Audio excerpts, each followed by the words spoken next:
Last time on Shadow Peaks, the Strawhat Pirates spent an entire week gathering shadows to form a new zombie army.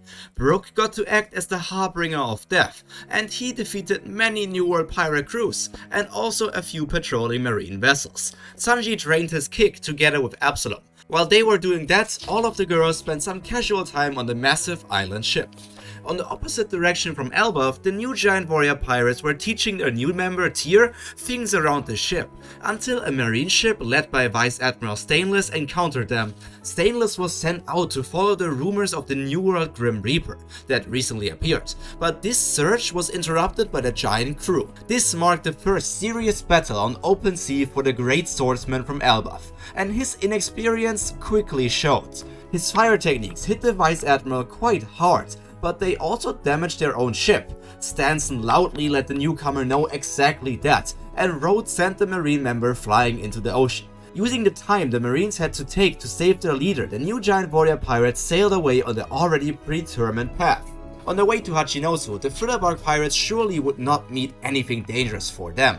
At the moment they consist of only high quality members, but with every encounter the quantity of the zombie army rises as well. Even this day was uneventful until the waves started becoming more and more rampant. The sky remained blue and clear, but the ocean is getting restless. Mist starts to appear, and the already creepy Strawhat gets enveloped by another horror element. The contradicting sky and lower realm fit right into the mysterious weather phenomena of the Grand Line. It would fit right in, but this mist is actually man-made, or rather woman-made.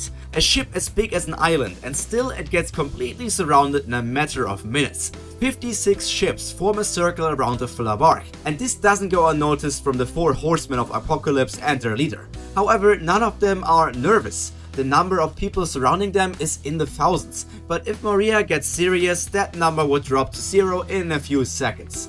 Hooks can be heard being connected to the outside of the ship, and voices get louder and louder as the members of the fleet surrounding the Strawhat climb up the ropes. Using observation haki, Maria pinpoints the number of pirates to 4,300 exactly.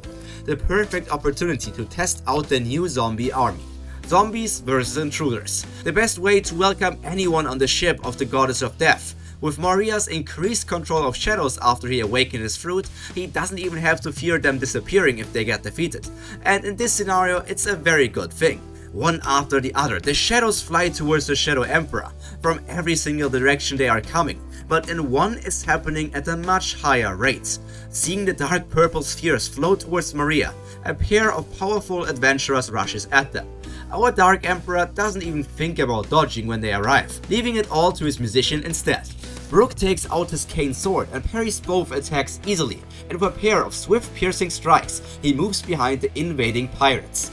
Both of them got frozen by the chills of the underworld, unleashed by the Death King. But this prison only keeps one of them locked up. The much bigger man uses brute force to break free, while the mist is slowly disappearing.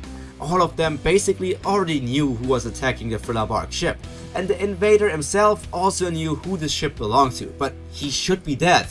This admiral noticed the Vivre card burning up with his own eyes. He would have loved to go to Wano to get in contact with the remaining people, but after a certain discovery, his own fleet had to deal with countless marine attacks. As a scholar, the uncovering of a person that is not supposed to be on this world anymore is really intriguing. Before Brook and Maria stands the Sin of Greed, or Lumbus, and in the ice block is his second in command, Columbus. Both sides have questions for each other. The Shadow Emperor, for example, knows the strength and worth of Olympus and his Yunta Maria Grand Fleet, so his bounty being 1.7 billion berries makes no sense to him.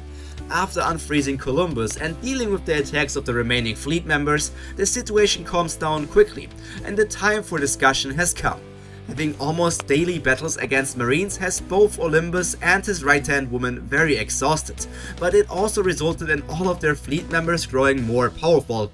They listen closely to the story of Maria's battle against Kaido, his death, and the awakening of the death goddess Hisanashi. The educated man he is, Olympus actually recognizes that name, and his interest in Maria's situation increases even more. A short talk about Hisanashi, Nika, and other gods in this universe, the Sin of Greed is all caught up with the adventure of the Thriller Bark Pirates, but he also already told them that his fleet will have difficulties supporting them in the upcoming war against the Blackbeard Pirates.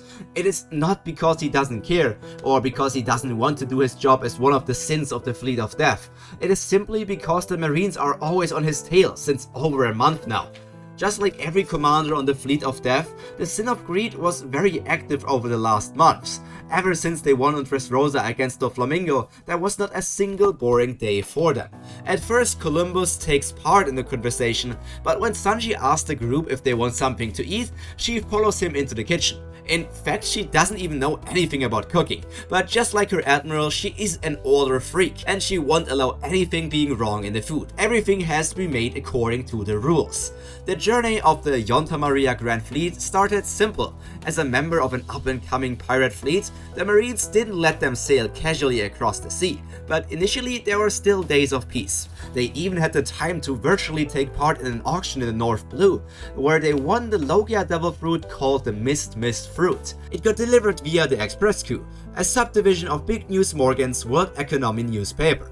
As the main tactician, Columbus was the one to consume the devil fruit that would soon become one of the key factors of their own survival. Olympus calmly sips from the teacup that looks way too small in his big hands. All the while, every member of the Thriller Bark Pirates looks at him with gazes that just say, "Keep on talking, big guy." Liv especially staring at the human. His story has been incredibly entertaining so far, and the best thing is, it is 100% true. So anyways, after the auction we continued sailing around the new worlds. Columbus continued to train her skills with the new devil fruit, until we one day heard about a very valuable object being on a certain island. Obviously, we had to go there. The scholar cuts the meat into perfectly equal sized portions. He calculated how big his food can be without making a mess on his clothes. After carefully chewing for 40 times, he resumes talking.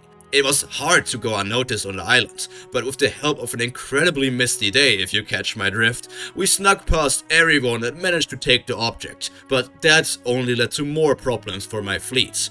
The way Olympus talks makes Maria and the others already think about what he might have stolen. If it was the reason for his incredibly high bounty, and also the reason why every member of the Yunta Maria Grand Fleet is only wanted dead, it has to be of significant importance. Anyways, with that thing on our main ship, we haven't gotten even one night's good rest and forever. Because of that, I not only assumed the Thriller Bark to be an illusion, but also your appearance, Maria. But I'm glad to see you alive. Genuine feelings can be found in those words. The Shadow Emperor could not have expected to form these sorts of relationships just 2 years ago. And here he is now. I can already guess what you have on your ship, Olympus. Let us take it. I will even give you something in exchange for it. The Sin of Greed doesn't even want anything. Just not having this thing with him will relieve his entire fleet of a heavy burden, even though his bounty will probably not get decreased. And if his leader asks for it, there is no reason to say no anyways. I will gladly accept, Maria, but I have no ways of deciphering its contents for you. I apologize for my lacking abilities as a scholar, but I did hear of a man marked by flames who is able to read them. As a group, they make themselves on the way to the storage room of Olympus' ship, and as he was about to go on a whole spiel about some man on some island that is capable of reading something, the Shadow Emperor just stops him. We won't need him. I can read what those things say just by myself. Just hand it over and spread the news of my return, so that all of you can rest. You can even tell the Marines and the world government that it is now in my possession. Don't worry about it. A big smile forms on both Olympus and Columbus's faces. Finally, they will be able to sleep again. They might even shed a few tears.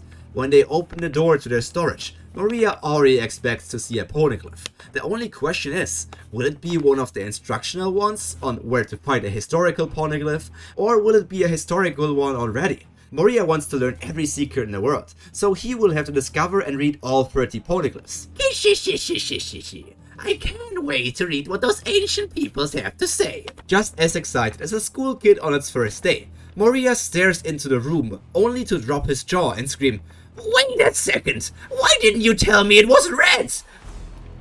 And this is the end of today's episode of Shadow Piece. I hope you enjoyed it. I'm leaving on kind of a cliffhanger, and it's a big one technically. I mean, it's a red poneglyph, it's a road poneglyph, we all know what they are, and Maria is capable of reading them. So now, what does that mean for the Thriller Pirates? I mean, they are not just going to stop to go after Blackbeard, right? They're still going to go there, right? Right?